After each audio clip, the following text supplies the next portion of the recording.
बिल्कुल आप सही कह रहे हैं, घोटाले की बात हो रही है, लेकिन इन घोटालों के बीच नरेंद्र मोदी बहुत बुरी तरह से फंसे हुए हैं। नरेंद्र मोदी क्या सत्ता पर, कुर्सी पर, प्रधानमंत्री की कुर्सी पर काबिज हो पाएंगे? ये भी आज की तारीख में $1 मिलियन का सवाल है, बहुत बड़ा सवाल। और इन सब के बीच दूसरी तरफ महाराष्ट्र से जो खबर आ रही है वो चौंकाने वाली खबर उन सब के लिए हो सकती है जो चाहते हैं कि नरेंद्र मोदी और बीजेपी हमेशा हर राज्य में इस देश पर काबिज रहें, क्योंकि आज सुबह से गतिविधियां महाराष्ट्र की बहुत तेज हो गई हैं। महाराष्ट्र की सरकार जल्दी ही जाने वाली है। आज इस मंच से बड़ी जिम्मेदारी के साथ यह बात मैं कह रहा हूं।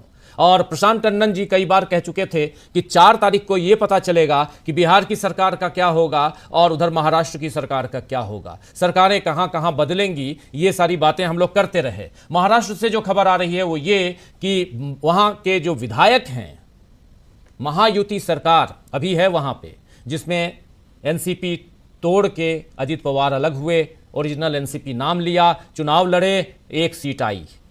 शिंदे साहब शिवसेना तोड़ के अलग हुए, ओरिजिनल शिंदे नाम लिया, ओरिजिनल सिंबल लिया, 7 सीट आई।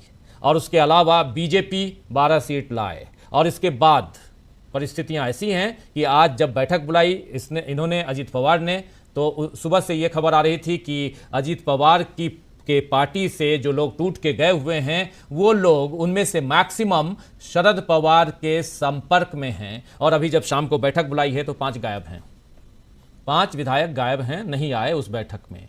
और ऐसा ही हाल शिंदे गुट के साथ है। कई सारे विधायक उधर उद्धव गुट के साथ हैं। और कहा यह जा रहा है शिंदे साहब को लेकर कि शिंदे साहब जो हैं खुद उद्धव साहब के संपर्क में हैं, पूरे कुनबे के साथ उधर जा सकते हैं। तो महाराष्ट्र में क्या खेला होने वाला है? चुनाव इसी साल होगा महाराष्ट्र में, ये भी तय है। इसी साल विधानसभा का चुनाव होगा।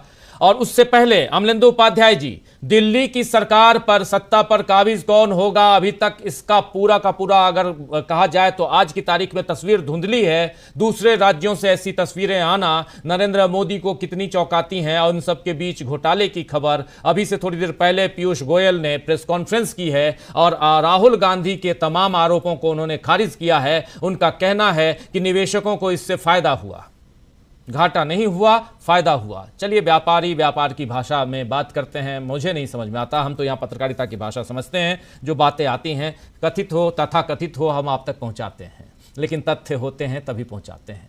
अमलेंदु उपाध्याय। राजीव जी, पहले आपकी आखिरी बात पे आऊंगा, फिर पहली बात पे आऊंगा। पीयूष गोयल ने यह स्वीकार कर लिया कि राहुल गांधी के आरोप सही हैं।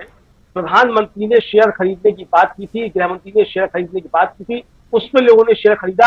अब विवाद का विषय यह हो सकता है कि निवेशकों को लाभ हुआ कि नुकसान हुआ, लेकिन राहुल गांधी का यह आरोप सही स्वीकार कर लिया पीयूष गोयल ने कि प्रधानमंत्री नरेंद्र मोदी और गृहमंत्री अमित शाह जो थे निवर्तमान, वो इस घोटाला अगर हुआ है तो उसमें शामिल थे। उनके कहने पर यह हुआ। अब ये जेपीसी से ही साबित हो पाएगा कि घोटाला हुआ कि नहीं हुआ।